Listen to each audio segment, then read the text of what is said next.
ದಿವ್ಯಾ ರಿಪೋರ್ಟ್ಸ್ಗಳನ್ನ ನೋಡಿ ಅವಳ ಕಳಿಸ್ಬಿಟ್ಲು. ಸ್ಪಂದನ, ಕ್ರಿಶ್, ವಂಶಿ ಇದ್ದಾರೆ ಅಷ್ಟೇ. ಅಣ್ಣಯ್ಯ, ಆಕೆಗೆ ಈಗ 3ನೇ ತಿಂಗಳು. ನಾರ್ಮಲ್ ಡೆಲಿವರಿ ಅಲ್ಲ, ಖಂಡಿತ ಸಿಸರಿಯನ್ನೇ ಮಾಡಬೇಕು ಆಕೆಗೆ. ಮತ್ತು ಇನ್ನೊಂದು ಬಾರಿ ಮಕ್ಕಳು ಅಂದರೆ ಅದು ಡೌಟೇ. ಒಬ್ಬರೇ ಅಂತಂದ್ಲು ನೇತ್ರ. ಏನೂ ತೊಂದರೆ ಇಲ್ಲಮ್ಮ, ಹೇಗೆ ಮಾಡಬೇಕು ಅಂತ ಅಂದ್ಕೊಂಡ್ರೆ ಹಾಗೇ ಮಾಡೋಣ ನಾವು. ಮತ್ತು ಒಂದು ವೇಳೆ ಇನ್ನೊಬ್ಬರು ಹುಟ್ಟೋಂಥ ಅವಕಾಶ ಇದ್ದರೂ ಕೂಡ ನನಗೆ ಬೇಡ, ಒಬ್ಬರೇ ಸಾಕು. ಹೆಣ್ಮಗು ಬೇಕು, ಗಂಡು ಮಗು ಬೇಕು, ಹೀಗೆ ಏನೂ ಇಲ್ಲ ನನಗೆ. ನಮ್ಮ ಮಗು ಅಷ್ಟೇ, ಏನು ಮಾಡಬೇಕು ಅಂತ ಹೇಳಿದ್ರೆ ಸಾಕು ಅಂತಂದ ವಂಶಿ. ಆಕೆ ಮಾನಸಿಕ ಒತ್ತಡಕ್ಕೆ ಒಳಗಾಗಬಾರ್ದು, ಅದೊಂದೇ. ಪ್ರಶಾಂತವಾಗಿ ಇರೋ ಹಾಗೆ ನೋಡ್ಕೊಳ್ಳಿ ನೀವು. ಮತ್ತು ಆಕೆಗೆ ಸಂಪೂರ್ಣವಾಗಿ ಬೆಡ್ ರೆಸ್ಟ್ನ ಅವಶ್ಯಕತೆ ತುಂಬ ಇದೆ. ಮಗು ಬೆಳೆಯೋ ಹಾಗೆ ಗರ್ಭಕೋಶ ಕೂಡ ದುರ್ಬಲವಾಗುತ್ತೆ. ಜಾಗೃತಿಯಾಗಿರಬೇಕು, ನಾನು ಹೇಳ್ತೀನಿ ಅಂತಂದ್ಲು ನೇತ್ರ. ಮೆಡಿಸನ್ ಅಂತಂದ ವಂಶಿ. ಈಗಾಗಲೇ ಬದಲಾಯಿಸಿದ್ದೀನಿ ಅಣ್ಣಯ್ಯ, ನಿಮಗೆ ಕೊಡ್ತಾರೆ ಅಂತಂದ್ಲು ನೇತ್ರ. ಎಲ್ಲರೂ ಮನೆಗೆ ಬಂದೇ ಬಿಟ್ಟರು. ರಾತ್ರಿ 10ಕ್ಕೆ ಆಸ್ಪತ್ರೆಗೆ ಹೊರಟರು. ರುದ್ರ ಅವರ ಗುಂಪಿಗೆ ಮಾಹಿತಿಯನ್ನು ನೀಡಿ ಆಂಟಿ ಬಳಗ ಕೂಡ ಅಲ್ಲಿಗೆ ಬಂತು. ಎಲ್ಲರೂ ಆಸ್ಪತ್ರೆಗೆ ಹೋಗಿ ಕಾಯ್ತಾ ಕೂತಿದ್ರು. ಕೆಳಗಿನಿಂದ ಭದ್ರತಾ ಸಿಬ್ಬಂದಿಯವರು ಕರೆ ಮಾಡಿದ್ರು, ರುದ್ರ ಸರ್ ಬಂದಿದ್ದಾರೆ ಅಂತ. ಕ್ರಿಶ್ ಅಂತೂ ವೇಗವಾಗಿ ಕೆಳಗಡೆ ಹೋದ ಅವನ್ನ ರಿಸೀವ್ ಮಾಡ್ಕೊಳ್ಳೋದಿಕ್ಕೆ. ಅವನ ಹಿಂದೆಯೇ ಎಲ್ಲರೂ ಕೂಡ. ಆದರೆ ಹೆಂಗಸರು ಬರಲಿಲ್ಲ, ಅವರು ಮಾತ್ರ ಅಲ್ಲೇ ಇದ್ದಾರೆ. ಕ್ರಿಶ್ ರುದ್ರನನ್ನು ಪ್ರೀತಿಯಿಂದ ಅಪ್ಕೊಂಡು ಅವನನ್ನು ಮಾತಾಡಿಸಿ, ನಂತರ ಅಲ್ಲಿದ್ದ ಶಕ್ತಿಯನ್ನು ಕೂಡ ಹಾಗೆ ಮಾತಾಡಿಸಿ ಪಾಂಡುವಿನ ಹತ್ರ ಹೋದ. ಎಲ್ಲರೂ ಬಂದು ಒಬ್ಬರನ್ನೊಬ್ಬರು ಅದೇ ರೀತಿ ಮಾತಾಡಿಸಿ ಮೇಲ್ಗಡೆ ಬಂದರು. ರುದ್ರನನ್ನು ನೋಡಿ ಸ್ಪಂದನ ನಗ್ತಾ ಹೋಗಿ ಅವ್ರನ್ನ ಅಪ್ಕೊಂಡು, ಹೇಗಿದ್ದೀರಿ ಅಣ್ಣಯ್ಯ ಅಂತ ಅಂದ್ಲು. ನೀನು ಹೇಗಿದ್ದೀಯಮ್ಮ ಅಂತಂದ ರುದ್ರ. ನಾನು ಚೆನ್ನಾಗಿದ್ದೀನಿ ಅಣ್ಣಯ್ಯ ಅಂತಂದ್ಲು ಸ್ಪಂದನ. ಪಾಂಡುನನ್ನು ಅಪ್ಕೊಂಡು ಮೌನವಾಗಿ ಉಳ್ಕೊಂಡ್ಳು. ಪಾಂಡು ಹಣೆಗೆ ಮುತ್ತಿಟ್ಟು, ಸಂಪೂರ್ಣವಾಗಿ ಚೆನ್ನಾಗಿದೆಯಲ್ವಾ ಅಂತ ಅಂದ. ಅಂತಂದ್ಲು ನಗ್ತಾ. ಶಕ್ತಿಯನ್ನು ನೋಡಿ ಹೆದರ್ಕೊಂಡು ಮೌನವಾಗಿ ಹಾಗೆ ಉಳ್ಕೊಂಡ್ಳು. ಶಕ್ತಿ ಮಾತ್ರ ಕೋಪವಾಗಿ ನೋಡಿದ್ಲು. ಮೆಲ್ಲಗೋಗಿ ಅಪ್ಕೊಂಡು ಸಾರಿ ಅಂತ ಅಂದ್ಲು. ಅಂತಂದ್ಲು ಶಕ್ತಿ ಗಟ್ಟಿಯಾಗಿ ಅಪ್ಕೊಂಡು. ಏನಿಲ್ಲ ಅಂದ್ಲು ಸ್ಪಂದನ ನಗ್ತಾ. ಶಕ್ತಿ ಕೂಡ ಅಪ್ಕೊಂಡು, ಇಸ್ ಎವ್ರಿಥಿಂಗ್ ಓಕೆ ಅಂತಂದ್ಲು. ಹೌದು ಅಂದ್ಲು ನಗ್ತಾ. ಮನೆಯಲ್ಲಿ ಇವರು ಸ್ಪಂದನಳನ್ನ ವಿಚಿತ್ರವಾಗಿ ನೋಡ್ತಿದ್ದಾರೆ. ಅಯ್ಯೋ, ಮುಂಚೆನೇ ಗೊತ್ತಾ ಅಂತ ಅಂದ್ಕೊಂಡು ಪವಿತ್ರ ಪಾಂಡುವಿನೊಂದಿಗೆ ಮಾತಾಡ್ತಾ ಇದ್ದಾಳೆ. ಗೀತಾ ಬರಲಿಲ್ಲ ಅಂತ ಜಗಳ ಆಡ್ತಿದ್ದಾಳೆ. ಎಲ್ಲರೂ ಹರ್ಷನನ್ನು ನೋಡಿದ್ರು. ಅವರಿಗೆ ನಮಗಿಂತ ಮುಂಚೆಯೇ ಗೊತ್ತು ಅಂತಂದ ಹರ್ಷ. ಸ್ಪಂದನ ಮೊದಲು ದಿವ್ಯಾ ರಿಪೋರ್ಟ್ಸ್ಗಳನ್ನ ಅವರ ಕೈಗೆ ಕೊಟ್ಲು. ಇವುಗಳನ್ನ ಬೆಳಿಗ್ಗೆ ತೆಗೆದುಕೊಂಡು ಶಕ್ತಿ ಹೇಳು ಏನು ಮಾಡೋಣ ಅಂತಂದ್ಲು ಸ್ಪಂದನ. ಆಕೆಗೆಲ್ಲ ರಿಪೋರ್ಟ್ಸನ್ನ ಕೊಟ್ಟು, ಎಲ್ಲವನ್ನು ತೆಗೆದಿಡು ಅಂತಂದ ವಿರಾಟ್. ಅವಶ್ಯಕತೆ ಇಲ್ಲ ವಿರಾಟ್ ಅವರೇ, ದಿವ್ಯಾಳನ್ನು ಟ್ರೀಟ್ ಮಾಡ್ತಿರೋದು ಶಕ್ತಿಯೇ ಅಲ್ವೇ, ಎಲ್ಲವನ್ನೂ ಅಸಿಸ್ಟ್ ಮಾಡ್ತಿದ್ರೆ ನೇತ್ರ ಪರೀಕ್ಷಿಸ್ತಾಳೆ ಅಂತ ಹೇಳಿದ್ಲು ಪವಿತ್ರ.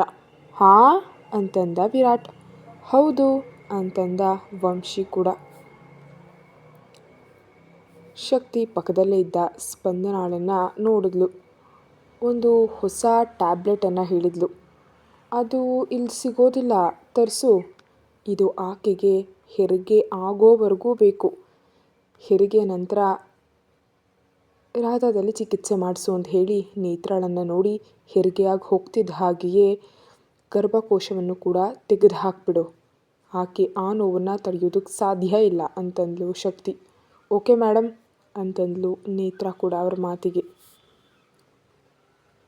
ಇಲ್ಲಿ ಅಲ್ಲ ರಾಧಾದಲ್ಲಿ ಅಂತಿದ್ರೆ ಅವರು ಅಂದ್ಲು ಸ್ಪಂದನ ಚಿಕ್ಕದಾಗಿ. ಅಲ್ಲಾದರೂ ಅದನ್ನೇ ಮಾಡು ಅಂತ ಹೇಳು ಅಂದ್ಲು ಶಕ್ತಿ. ಅಂತಂದ್ಲು ಸ್ಪಂದನ. ಸ್ವಾತಿ, ಪವಿತ್ರ, ಸ್ಮಿತಾರ ಎಲ್ಲ ವರದಿಗಳನ್ನ ನೋಡಿ ಡಯಟನ್ನು ಅನುಸರಿಸಿದ್ರೆ ಸಾಕು ಅಂತ ಹೇಳಿದ್ಲು. ಸ್ಪಂದನಾಳ ರಿಪೋರ್ಟ್ಸನ್ನು ನೋಡಿ ಮೌನವಾಗೇ ನೋಡಿದ್ಲು. ಬಿದ್ದೋಗು, ಇನ್ನು ನೋಡಬೇಡ ಅಂತಂದ ಹರ್ಷ. ಇಲ್ಲ, ನೋಡಲಿಕ್ಕೆ ಬಿಡು ಸ್ವಲ್ಪ ಹೊತ್ತು ಅಂದ್ಲು ಶಕ್ತಿ ಗಂಭೀರವಾಗಿ ಹಾಗೇ ನೋಡ್ತಾ. ಸ್ಪಂದನ ನಗ್ತಾ ನೋಡಿದ್ಲು. ನಗ್ಬೇಡ, ಕಿರಿಕಿರಿ ಆಗ್ತಾ ಇದೆ. ಎಷ್ಟು ಬಾರಿ ಹೇಳಿದೆ ನಿನಗೆ, ಆಗಲ್ಲ ಹೀಗೆ ಅಂತ ರೀಸನ್ಸನ್ನು ಹೇಳ್ತಾನೆ ಹೋದೆ. ನಿನಗೆ ನಿಜವಾಗಿಯೂ ಈ ರೀತಿಯ ಜೀವನ ಬೇಕಾ ಸ್ಪಂದನ ಅಂತ ಗದರಿದ್ಲು ಶಕ್ತಿ. ನಿನ್ನ ಜೊತೆ ಈ ಇಬ್ಬರು ಮೂರ್ಖರು ಅಂದ್ಲು ಪವಿತ್ರ ಮತ್ತು ಹರ್ಷರನ್ನ ನೋಡಿ. ನನಗೆ ಆ ವ್ಯಕ್ತಿ ಮೇಲೆ ಅನುಮಾನ ಇದೆ. ನನ್ನ ತಂದೆ ತುಂಬ ಸ್ಟ್ರಿಕ್ಟ್ ಅಂದೆ. ಔಷಧಿಯ ಡ್ರಗ್ಸ್ ದಂಧೆ ಮಾಡ್ತಿದ್ರೆ ಚಿಕ್ಕ ಮಕ್ಕಳು ಅಂತ ಅಂದೆ. ನಿಜಕ್ಕೂ ಜೀವನದಲ್ಲಿ ಯಾವತ್ತಾದರೂ ಸರಿಯಾಗಿ ಆಲೋಚಿಸೋದೇ ಇಲ್ವಾ ನೀನು? ಕ್ರಿಶ್ ನಿನ್ನ ಹೆಸರು ಎಲ್ಲೂ ಹೊರಗೆ ಬಾರ್ದು ಹಾಗೆ ನೋಡಿಕೊಂಡ್ರು, ಅದಕ್ಕೆ ಸರಿ ಹೋಯಿತು. ಇಲ್ದಿದ್ರೆ ಏನು ರಾಧಾ ಸಾಮ್ರಾಜ್ಯದ ಹೆಸರು, ಮರ್ಯಾದೆ ಮತ್ತು ಏನು ಅಂತ ಇಷ್ಟು ಪಟ್ಟಿಯಲ್ಲ, ಅದನ್ನು ಸಂಪೂರ್ಣವಾಗಿ ನೀನೇ ಕಳ್ಕೊಳ್ತಿದ್ದೆ ಮೂರ್ಖಳೇ ಅಂತ ಗದರಿದ್ಲು ಶಕ್ತಿ. ವಿರಾಟ್ ಅಂತೂ ಅವರ ಮಾತಿಗೆ ಆಘಾತಗೊಂಡು ನಿಮಗೆ ಆಕೆ ಹೇಗೆ ಗೊತ್ತು ಅಂತ ಅಂದ. ನಮಗೆ ಆಕೆ ದೀರ್ಘಕಾಲದಿಂದಲೂ ಗೊತ್ತು. ನಾವು ಮಾನವನ ರಕ್ತದ ವಾಸನೆ ಬಾರದ ಹಾಗೆ ಬಳಸುವ ಒಂದು ಕೆಮಿಕಲ್ ರಾಧಾದಿಂದಲೇ ಬರುತ್ತೆ. ಮತ್ತು ನಮಗೆ ವೆಪನ್ಸನ್ನು ಕೂಡ ಆಕೆಯೇ ಸಪ್ಲೈ ಮಾಡ್ತಾಳೆ. ತರಕಾರಿಗಳು, ಹಣ್ಣುಗಳು ಅಲ್ಲದೆ ಉಳಿದ ಸಂಪೂರ್ಣ ವಸ್ತುಗಳು ಅಲ್ಲಿಂದಲೇ ಅಲ್ವೇ ಬರೋದು ಮನೆಗೆ. ಇಲ್ದಿದ್ರೆ ಎಲ್ಲ ಹೇಗೆ ಬರುತ್ತವೆ? ರಾಧಾದಿಂದ ಎಲ್ಲಿಗೆ ಯಾವುದೂ ಹೋಗೋದಕ್ಕಿಲ್ಲ. ಕೇವಲ JSNಗೆ ನೀಡುತ್ತೆ ಅಷ್ಟೇ. ಅದು ಕೂಡ ಹೆಂಗಸರಿಗೋಸ್ಕರ ರಾಧಾ ಏನು ಬೇಕಾದರೂ ಮಾಡುತ್ತೆ ಅಂತಂದ ಪಾಂಡು. ಹೌದು ಅಂತಂದು ಪವಿತ್ರ. ಎಷ್ಟೋ ಮಂದಿಯನ್ನು ಅಲ್ಲಿ ಮಣ್ಣು ಮಾಡಿದ್ರೂ ಕೂಡ ಅಂತಂದ್ಲು ಕೀರ್ತಿ ನಗ್ತಾ. ರುದ್ರ ಮಾತ್ರ ಮೌನವಾಗಿ ಇದನ್ನೆಲ್ಲ ನೋಡ್ತಾ ಕೂತಿದ್ದ. ಎಲ್ಲರೂ ಇಲ್ಲೇನು ನಡೀತಿದೆ ಅಂತ ಅವರನ್ನೇ ನೋಡ್ತಾ ಇದ್ರು.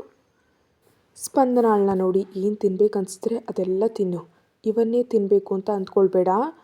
ನಾರ್ಮಲ್ ಡೆಲಿವರಿಗೆ ಸಿದ್ಧವಾಗು, ಸಿಸರಿಯನ್ ಅವಶ್ಯಕತೆ ಇಲ್ಲ, ನೀನು ತೆಗೆದುಕೊಳ್ಳುವ ಆಹಾರ ಅಷ್ಟೇ ಅಂತಂದ್ಲು ಶಕ್ತಿ. ಕ್ರಿಶನ್ನ ನೋಡಿ ರಾಧಾದಿಂದ ಕುಕ್ ಬಂದಿದ್ದಾರೆ ಅಂತಂದ್ಲು ಪವಿತ್ರ. ಅಲ್ಲಿ ಸಿಗೋ ಹರ್ಬ್ಸ್ ತರಿಸಿ ಕೊಡಿ ಅಂತ ಹೇಳಿದ್ಲು. ಕ್ರಿಶ್ಗೆ ಅರ್ಥ ಆಗಲಿಲ್ಲ. ಸ್ಪಂದನಾಳನ್ನ ನೋಡಿ ಹೇಳಲಿಲ್ವೇ ಅಂತ ಅಂದ್ಲು. ಸ್ಪಂದನ ಅಂದ ಹರ್ಷ. ಸರಿಯಾಗಿಲ್ಲ ಒಗ್ರು ಅಂದ್ಲು ಸ್ಪಂದನ. ಆರ್ ಯು ಮ್ಯಾಡ್ ಸ್ಪಂದನ? ರುಚಿ ನೋಡ್ತಾರ ಯಾರಾದರೂ? ಹೆಲ್ದಿ ಥಿಂಗ್ಸ್ ಯಾವುದು ರುಚಿಯಾಗಿರೋದಿಲ್ಲ ಅಂತ ಗದರಿದ್ಲು ಶಕ್ತಿ. ಪ್ಯಾರಾಸೈಟ್ ಅಂತಂದ ರುದ್ರ. ನಿನಗೆ ತಿಳಿಯೋದು ಶ್ರೀ, ಆಕೆಗಿರೋ ರಕ್ತ ಆಕೆಗಿರೋ ದೇಹಕ್ಕೆ ಹೇಗಿರಬೇಕು ಗೊತ್ತಾ? ಆಕೆಗೆ ನಿನ್ನ ಬಗ್ಗೆ ಆಕೆಗೆ ಗೊತ್ತು ತಾನೇ? ಸರಿ, ಈಗಲೂ ಏನೇನು ಎಷ್ಟು ಬಾರಿ ಅಂದೆ ನೀನು ಆಕೆ ತನ್ನ ಕೃಷ್ಣನ್ನು ಹುಚ್ಚನಾಗಿದ್ದಾಳೆ ಅಂತ. ಇನ್ನೇನು ಎಲ್ಲ ಸಮಸ್ಯೆಗಳು ಪರಿಹಾರ ಆದವು ಅಲ್ವೇ ಅಂತ ಗದರಿದ್ಲು. ಸಿಸ್ಟರ್ ಅಂದ ಕೃಷ್ಣ. ನೋಡಿದ್ಲು ಶಕ್ತಿ. ನೀವು ನನಗೆ ತಿಳಿಸಬಹುದು ಅಥವಾ ವಂಶಿಗೆ ಮಾಹಿತಿ ನೀಡಬಹುದು, ನಾನು ನೋಡ್ಕೊಳ್ತೀವಿ ಅಂತಂದ. ಹರ್ಷನ್ನ ನೋಡಿದ್ಲು. ನಾನು ಕೂಡ ಹೇಳಲಿಲ್ಲ ಅಂದ ಹರ್ಷ ಸ್ಪಂದನಾಳನ್ನು ಕೋಪವಾಗಿ ನೋಡ್ತಾ. ನಿಮಗೆ ಏನು ಬೇಕೋ ಅದನ್ನು ಮಾಡಿ ಅಂತ ಗದರಿ ಐಶ್ವರ್ಯ ಹತ್ರ ಹೋದ್ಲು. ಇರೋ ರಿಪೋರ್ಟ್ಸ್ಗಳನ್ನೆಲ್ಲ ಪರೀಕ್ಷಿಸಿ ಇನ್ನು ಕೆಲವು ಟೆಸ್ಟನ್ನು ಮಾಡಿದ್ಲು. ವರದಿಗಳನ್ನೆಲ್ಲ ಮುಂದೆ ಇಟ್ಕೊಳ್ತಾ ನೋಡಿದ್ಲು. ಈ ನಡುವೆ ಪಾಂಡು ಅಂಜಲಿ ಆಂಟಿಯನ್ನು ಪರೀಕ್ಷಿಸ್ದ. ಆಂಟಿಗೆ ಹಾರ್ಟ್ ಅಟ್ಯಾಕ್ ಇದೆ, ಅದಕ್ಕೆ ಅಷ್ಟು ಜಾಗ್ರತೆ ವಹಿಸ್ತಿರೋದು ಆಂಟಿಯನ್ನು. ಪಾಂಡು ಬೇರೆ ಔಷಧಿಯನ್ನು ಸೂಚಿಸ್ದ. ಶಕ್ತಿ ಸಂಪೂರ್ಣ ವರದಿಗಳನ್ನ ನೋಡಿ ಮೊಬೈಲ್ನಲ್ಲಿ ಟೈಮ್ ಶೆಡ್ಯೂಲನ್ನು ನೋಡಿದ್ಲು. ಫ್ರೇಮ್ನನ್ನು ನೋಡಿ ಆಕೆಗೆ ತರಿಸಿದ ಔಷಧಿ ಎಲ್ಲಿ ಅಂತ ಅಂದ್ಲು. ತಕ್ಷಣ ತಂದುಕೊಟ್ಟ. ಹಾಕೊಂಡ್ಲು ಹೋಗಿ. ಪ್ರೇಮ್ ಹಗ್ಗ ತಗೊಂಡು ಅದೇನು ತಗೊಂಡ್ರಲ್ಲ ನೀವು ಅಂದ. ಮತ್ತೆ ಆಟ ಆಡಬೇಕಾ ಇದನ್ನ ಇಟ್ಕೊಳ್ದೆ ಅಂತಂದ್ಲು. ಆದರೆ ಮೇಡಮ್ ಅದೇನು ಅಂತ ಮೌನವಾಗಿ ಹೋದ. ಸಮಯ 1:30. 4 ಗಂಟೆಗಳ ನಂತರ ಒಂದನ್ನು ಹಾಕಿ, ಅದರ ನಂತರ 6 ಗಂಟೆಗೆ ಒಂದನ್ನು ಹಾಕಿ, ನಂತರ 12 ಗಂಟೆಗೆ ಒಂದು ಮತ್ತು ಒಂದು ಔಷಧಿಯನ್ನು ಬರೆದುಕೊಟ್ಟು ಇದು ಗ್ಲೂಕೋಸ್ನಲ್ಲಿ ಹಾಕಿ ಈ ಇಂಜೆಕ್ಷನ್ ನಾಳೆ ರಾತ್ರಿ 11:30 ಗಂಟೆಗೆ ಮುಗಿಯುತ್ತೆ. ಇದು ನಾಳೆ ಅಂದರೆ ಸೋಮವಾರ ಸಂಜೆ 6 ಗಂಟೆವರೆಗೆ ಇಟ್ಟು ಯಾವುದೇ ಗ್ಲೂಕೋಸ್ನಲ್ಲಿ ಹಾಕ್ಬಿಡಿ ಅಂತ ಹೇಳಿದ್ಲು. ಕೃಷ್ಣನ ನೋಡಿ ಆಕೆಗೆ ಬ್ಲಡ್ AB ನೆಗೆಟಿವ್, ಮಂಗಳವಾರ ಮಧ್ಯಾಹ್ನ 100 ml ಬೇಕು, ನಿಮ್ಮ ರಕ್ತ ಬೇಡ ಅಂತ ಹೇಳಿ ಪ್ರೇಮ್ನನ್ನು ನೋಡಿ ರಕ್ತ ಏರಿಸುವಾಗ ಈ ಔಷಧಿ ಇವತ್ತು ಸಂಪೂರ್ಣವಾಗಿ ಸರಿಯಾಗಿಬಿಡುತ್ತೆ. ಕೋಮಾದಿಂದ ಬರೋದು ಒಂದೇ ಬಾಕಿ, ಅದು ನಮ್ಮ ಕೈಯಲ್ಲಿಲ್ಲ. ಆದರೆ ಆಕೆ ಆರೋಗ್ಯ 100% ಸರಿಯಾಗುತ್ತೆ ಮತ್ತು ಈ ಔಷಧಿಯನ್ನು ರಕ್ತದಲ್ಲಿ ಮಾತ್ರ ನೀಡಬೇಕು. ನಿಮಗೆ ಅನುಮಾನ ಇದ್ದರೆ ನನಗೆ ಕಾಲ್ ಮಾಡಬಹುದು ಅಂದ್ಲು ಶಕ್ತಿ. ಸರಿ ಮೇಡಮ್ ಅಂತಂದ ಪ್ರೇಮ್. ನಾನು ಏನು ಹೇಳಿದ್ನೋ ಮತ್ತೆ ಹೇಳು ಅಂತಂದ್ಲು ಶಕ್ತಿ. ಹೇಳ್ದ. ಸರಿ ಮಾಡಿ ಅಂತ ಹೇಳಿ ನಾನು ಹೊರಡ್ತೀನಿ ಅಂದ್ಲು ಶಕ್ತಿ. ಮತ್ತು ಯಾವಾಗ ಅಂದ ವಂಶಿ. ಅವಶ್ಯಕತೆ ಇಲ್ಲ, ಆದರೆ ಬರಬೇಕಾದ ಅವಶ್ಯಕತೆ ಬಂದರೆ ಖಂಡಿತ ಬರ್ತೀನಿ, ಚಿಂತಿಸಬೇಡಿ ಅಂತಂದ್ಲು ಶಕ್ತಿ. ವಿರಾಟ್ನ ನೋಡಿದ್ಲು. ಹೋಗು ಸಮಯ ಆಯಿತು ಅಂದ. ಇಡ್ಯಟ್ ಅಂತ ಗದರಿ ಹೋದ್ಲು. ಸೆಂಡ್ ಆಫ್ ಹೇಳಿ ಒಳಗೆ ಬಂದು ಪ್ರೇಮ್ನೊಂದಿಗೆ ಚರ್ಚಿಸಿದ್ರು. ನೀವು ಹೋಗಿ, ನಾನು ನೋಡ್ಕೊಳ್ತೇನೆ ಅಂತಂದ ಪ್ರೇಮ್. ಸರಿ ಅಂತ ಎಲ್ಲರೂ ಮನೆಗೆ ಬಂದರು. ಸಮಯ 3 ಆಯಿತು. ಮನೆಗೆ ಬಂದು ಫ್ರೆಶ್ ಆಗಿ ಮಲ್ಕೊಂಡ್ರು. ಕ್ರಿಶ್ ಮೌನವಾಗಿ ಸ್ಪಂದನಾಳನ್ನೇ ನೋಡ್ದ. ಕೊಲ್ತಾನೆ ಅಂತ ಮೌನವಾಗಿ ಹೋಗಿ ಮಲ್ಕೊಂಡ್ಬಿಟ್ಲು. ಕ್ರಿಶ್ ಚುರುಕಾಗಿ ನೋಡ್ದ. ನಿದ್ರೆ ಬರ್ತಿದೆ ಕಣ್ಣಯ್ಯ ಅಂದ್ಲು. ಮೌನವಾಗಿ ಹೋಗಿ ಮಲ್ಕೊಂಡ. 5 ನಿಮಿಷಕ್ಕೆ ಸ್ಪಂದನ ನಿದ್ರೆ ಹೋದ್ಲು. ರಾಕ್ಷಸಿ ಭಯ ಇದೆ, ಆದರೆ ಮಾಡೋ ಎಲ್ಲ ಮಾಡಿಬಿಡ್ತಾಳೆ ಅಂತ ಮುದ್ದಾಗಿ ಬೈಕೊಳ್ತಾ ಹರ್ಷನಿಗೆ ಕರೆ ಮಾಡ್ದ. ಹರ್ಷ ಕಾಲ್ ಪಿಕ್ ಮಾಡಿ ಹೇಳ್ ಮಾಮ್ ಅಂದ. ಶಕ್ತಿ ಹೇಳಿದ ಹರ್ಬ್ಸ್ ಬಗ್ಗೆ ಹೇಳ್ದ. ಬನ್ನಿ ತಗೊಬರೋಣ ಅಂದ. ನಾನು ತರಿಸ್ತೀನಿ, ನೀನು ಮಲಗು, ನನ್ನನ್ನು ಮಲಗೋದಕ್ಕೆ ಬಿಡು, ಬೆಳಗಿಗೆ ಬರ್ತವೆ ಅಂತಂದ ಹರ್ಷ. ಸರಿ ಬಾಯ್, ಗುಡ್ ನೈಟ್ ಅಂತ ಕಾಲ್ ಕಟ್ ಮಾಡಿಬಿಟ್ಟ ಕ್ರಿಶ್. ಸ್ವಾತಿಯನ್ನು ನೋಡ್ದ. ಸ್ವಾತಿ ನಿದ್ರೆ ಮಂಪರಿನಲ್ಲಿದ್ದಾಳೆ. ಏಯ್ ನಂದು ಅಂತ ಗದರ್ದ. ಏನೋ ಅಂದ್ಲು ಎದ್ದು. 2 ನಿಮಿಷ ಮಾತಾಡಿದೆ ಅಷ್ಟೇ, ಕರೆಯಲ್ಲಿ ನಿದ್ರೆ ಹೋಗ್ಬಿಟ್ಯಾ, ಕೊಲ್ತೀನಿ ನಿದ್ರೆ ಮಾಡಿದ್ರೆ ಅಂದ. ಸಮಯ ನೋಡು 3 ಅಂದ್ಲು ಸ್ವಾತಿ. ಏನು ಪರವಾಗಿಲ್ಲ, ನಾಳೆ ಭಾನುವಾರ ಎದ್ದೇಳುವೆ ನೀನು ಅಂತ ಗದರ್ದ. ಕೋಪವಾಗಿ ನೋಡಿದ್ಲು. ಎಷ್ಟು ನೋಡಿದ್ರು ಅಷ್ಟೇ ಅಂತ ಮೇಲೆ ಬಿದ್ದು ಕಿರಿಕಿರಿ ಮಾಡಿ ಬೆಳಗಿನ ಜಾವದ ನಂತರ ಆಕೆಯನ್ನು ಮರಗಿಸ್ದ. ಹರ್ಷ ಎದ್ದು ಶುಚಿಯಾಗಿ ಹೊರಗೆ ಬಂದು ಗಿಡ ಮೂಲಿಕೆಗಳ ಬಗ್ಗೆ ಹೇಳ್ದ. ನಾನು ನೋಡ್ಕೊಳ್ತೀನಿ ಅಂದ. ರಾಧಾದಿಂದ ಬಂದಂತಹ ಚೆಫ್ ಬಾಲು. ಸಮಯ 7:30. ಯಾರೂ ಏಳಲಿಲ್ಲ. ಹರ್ಷ ಕಾಫಿ ಕುಡಿದು ಸ್ವಾತಿಗೆ ಹಾಲು ತೊಗೊಂಡು ಹೋಗಿ ಕುಡಿಸಿ ಇಷ್ಟರಲ್ಲಿ ಯಾರೂ ಹೇಳೋದಿಲ್ಲ ಅಂತ ಹೋಗಿ ಮಲ್ಕೊಂಡ. ಸ್ವಾತಿ ಮೇಲೆ ಬಿದ್ದು. ಕ್ರಿಶ್ 11ಕ್ಕೆ ಎದ್ದ. ಸಮಯ ನೋಡಿ ಸ್ಪಂದನಾಳನ್ನು ನೋಡ್ದ. ನಿದ್ರೆ ಮಾಡುತ್ತಾನೆ ಇದ್ದಾಳೆ. ಎದ್ದು ಶುಚಿಯಾಗಿ ಕೆಳಗೆ ಹೋಗಿ ಹಾಲು ತಂದು ಸ್ಪಂದನಾಳನ್ನು ಎಬ್ಬಿಸಿ ನಿದ್ರೆಯಲ್ಲೇ ಕುಡಿಸಿ ಮತ್ತೆ ಮಲಗಿಸ್ಬಿಟ್ಟ. ಕ್ರಿಶ್ ಕೆಳಗೆ ಬರೋ ಸಮಯಕ್ಕೆ ವಂಶಿ ಕೂಡ ಖಾಲಿ ಲೋಟ ತಂದ. ಇಬ್ಬರು ಒಬ್ರನ್ನೊಬ್ರು ನೋಡ್ಕೊಂಡು ನಗ್ತಾ ಕೆಳಗೆ ಬಂದು ಮೌನವಾಗಿ ಕೂತರು. ಸುಮಾ ಆಂಟಿ ಕಾಫಿ ಕೊಟ್ಲು. ಕ್ರಿಶ್ ತೊಗೊಳ್ಳಿಲ್ಲ. ವಂಶಿ ತೆಗೆದುಕೊಂಡು ಕ್ರಿಶ್ ಕೊಟ್ಟು, ಸರಿ ನಾನು ನಿನ್ನ ಕಾಫಿನ ಹಂಚ್ಕೊಳ್ತೀನಿ ಅಂತಂದ. ವಂಶಿ ನಗ್ತ. ಇಡಿಯಟ್ ಅಂತಂದ. ಕ್ರಿಶ್ ನಗ್ತ. ಕ್ರಿಶ್ ಕುಡಿ, ತುಂಬ ತಡ ಆಯಿತು ಅಂದ ವಂಶಿ. ಕುಡಿದು ಮೌನವಾಗಿ ವಂಶಿ ಕೊಟ್ಬಿಟ್ಟ. ಇಬ್ಬರು ಕೂತು ಕೆಲಸದ ಬಗ್ಗೆ ಚರ್ಚಿಸ್ಕೊಂಡ್ರು. 1ಕ್ಕೆ ಪ್ರೇಮ್ ಕರೆ ಮಾಡ್ದ. 2 ಡೋಸ್ಗಳು ಮುಗಿದುವು ಅಂತ. ಪ್ರೇಮ್, ನಿನಗೆ ಎಲ್ಲವೂ ಗೊತ್ತು, ಬಂದು ರಿಸ್ಕ್ ತೆಗೆದುಕೊಳ್ಬೇಕು ಅಂತಿಲ್ಲ, ಅದಕ್ಕೆ ಮೌನವಾಗಿದ್ದೀನಿ ಅಂತಂದ ಕ್ರಿಶ್. ಕ್ರಿಶ್, ಹಾಗೆ ಹೇಳ್ಬೇಡ, ಆಕೆ ನನ್ನ ಸಹೋದರಿ ಕೂಡ. ಯಾರೋ ತಿಳಿಬೇಕು ನಮಗೆ, ಅದಕ್ಕೆ ವಿಶೇಷವಾಗಿ ಏರ್ಪಾಟನ್ನು ಮಾಡಿದ್ದೀನಿ. ನೀನು ಚಿಂತಿಸಬೇಡ, ನಾನು ನೋಡ್ಕೊಳ್ತೀನಿ. ಯಾರಾದರೂ ನಂಬಿಕೆ ಇರೋ ವ್ಯಕ್ತಿಯನ್ನು ಕರ್ಕೊಂಡು ಬಾ. ಫ್ರೆಶ್ ಬ್ಲಡ್ ಬೇಕಲ್ವೇ ಅಂತಂದ ಪ್ರೇಮ್. ಅಂತ ಕಟ್ ಮಾಡ್ದ ಕ್ರಿಶ್. ಸ್ಪಂದನ ಬಂದ್ಲು. ಕ್ರಿಶ್ ಎದ್ದು ಹತ್ತಿರ ಕೂರಿಸ್ಕೊಂಡು ಮಲಗ್ಬೋದಿತ್ತಲ್ವ ತಾಯಿ ಅಂದ. ಬೇಡ ಅಂದ್ಲು. ಎದೆ ಮೇಲೆ ತಲೆ ಇಟ್ಕೊಂಡು ಸ್ಪಂದನಾಳ ತಲೆಯನ್ನು 2 ಕೈಗಳಲ್ಲಿ ತಗೊಂಡು ಏನಾಯ್ತು ರಾಧಮ್ಮ ಅಂದ. ನೀವಿಲ್ಲ, ಅದಕ್ಕೆ ನಂಗೆ ಎಚ್ಚರ ಆಗೋಯ್ತು ಅಂದ್ಲು ಚಿಕ್ಕದಾಗಿ. ಮಲಗ್ತೀಯ ರಾಧಮ್ಮ ಇನ್ನೂ ಅಂತಂದ. ಬೇಡ ಅಂದ್ಲು. ನಗ್ತಾ ನೋಡಿದ್ಲು. ವಂಶಿ ಎಲ್ರಿಗೂ ಕರೆ ಮಾಡು ಸಮಯ ನೋಡು 1 ಅವ್ರು ಮಧ್ಯಾಹ್ನದ ಊಟ ಮಾಡಬೇಕು ಅಂತಂದ ಕ್ರಿಶ್. ವಂಶಿ ಗ್ರೂಪ್ ಕಾಲ್ ಮಾಡ್ದ. ಎಲ್ಲರೂ ಸಿದ್ಧವಾಗಿ 1:30 ಗಂಟೆಗೆ ಬಂದರು. ಮಧ್ಯಾಹ್ನ ಊಟ ಮಾಡಿ ಮಹಿಳೆಯರು ವಾಕಿಂಗ್ ಮಾಡಿ ತೋಟದಲ್ಲಿ ಕೂತರು. ಕ್ರಿಶ್ CCTV ಮೊಬೈಲ್ ಆನ್ ಮಾಡಿ ಹತ್ರ ಇಟ್ಟು ಇವರ ಚರ್ಚೆಯಲ್ಲಿದ್ದಾನೆ. 3ಕ್ಕೆ ಕ್ರಿಶ್ ಸ್ಪಂದನಾಳ ಕರೆ ಮಾಡ್ದ. ಒಳಗೆ ಬನ್ನಿ ಅಂತ. ಬಂದರು. ಸಾಕು ಹೋಗಿ ಮಲಗಿ ಅಂತಂದ ಕ್ರಿಶ್. ಹೋದ್ಲು. ಮಹಿಳೆಯರು ಎಲ್ಲರೂ ಅವರವರ ಕೊಠಡಿಗೆ ಅವರು ಹೋದ್ರು. ಪುರುಷರು ಕೆಲಸದ ಸ್ಥಿತಿಗತಿಯನ್ನು ಪರಿಶೀಲಿಸಿಕೊಂಡು ಅವ್ರ ಕೊಠಡಿಗೆ ಮತ್ತೆ ಅವರು ಹೊರಟೋದ್ರು. ವಿರಾಟ್ ಪವಿತ್ರಳನ್ನು ರೇಗಿಸ್ತಾ ಕೂತಿದ್ದ. ಏನೋ ಕೆಲಸ ಮಾಡ್ತಾ ಇದ್ರೆ. ಕೆಲಸ ಇದೆ ಅಂತ ಹೇಳಿದ್ಲು. ಮೊದಲು ನಾನು ಆಮೇಲೇನೆ ಕೆಲಸ ಅಂತಂದ ವಿರಾಟ್.